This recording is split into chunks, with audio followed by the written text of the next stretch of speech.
So this guy, his name is Kolade, and he's a 31-year-old youth pastor at the Redeemed Christian Church of God, and he's been married for over 3 years to this woman, 29-year-old Titilayo.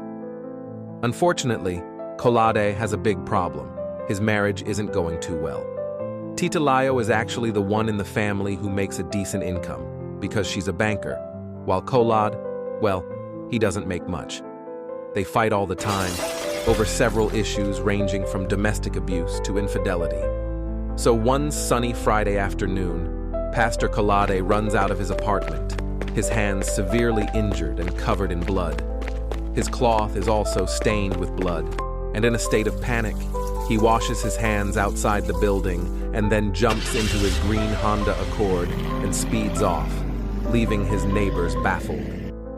Later that evening, Frantic, who is Titi's sister, receives a call from a family friend who said they had seen Kolade running out of the apartment, injured and covered in blood. Frantic tries calling her sister, but Kolade picks the call and tells her to call back later. When she calls back later, there was no response from either Titi or Kolade.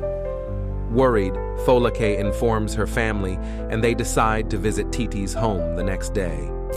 Meanwhile, policeman on patrol duty finds Kolade's car abandoned at a junction. The key was still in the ignition, and there were bloodstains on the steering wheel, the door, and floor. So they take the car back to their station for safekeeping pending the discovery of the owner. Early the next day, Titi's family arrives at her apartment. They knock and knock, but there was no response. Peeking through the windows, they saw no one inside. One family member decides to climb through the neighbor's ceiling to gain entry, while others try to break the door. Eventually, they gain access into the building, and what they find inside was beyond their worst nightmares. Lying on the bed was Titilayo, brutally stabbed and unalived. The police are called, and when they get to the scene, it is so gruesome that even seasoned police officers are visibly shaken.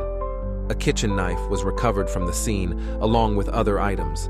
Titi's body is taken for a post-mortem examination, which reveals she had been stabbed 76 times. The next day, Pastor Kolade is arrested and taken in for questioning. And during the questioning, the policemen start to notice some things in his story aren't adding up, like when he claimed he and his wife got into an argument after finding that she dressed to go out, despite their earlier plans to stay home. He alleged that he tried to stop her from going out and Titi slapped him. Things escalated when, according to Kolade, Titi grabbed a